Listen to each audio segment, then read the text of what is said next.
এরামে থাকা অবস্থায় তোমরা শিকার করবে না, হত্যা করবে না শিকারকে। অমান কাতালো মিনকুম, এবং যে হত্যা করে উহাকে তোমাদের মধ্যে হতে। যদি কেউ শিকার করে তা কী হবে?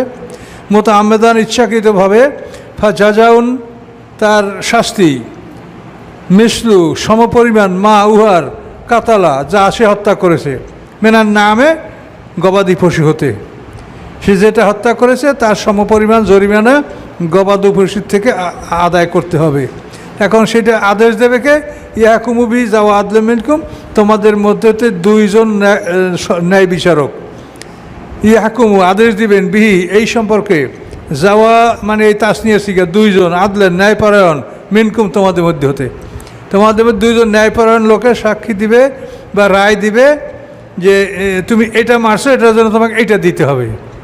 তুমি একটা খরগোশ মারছো, এর জন্য তোমার একটা ছাগল দিতে হবে।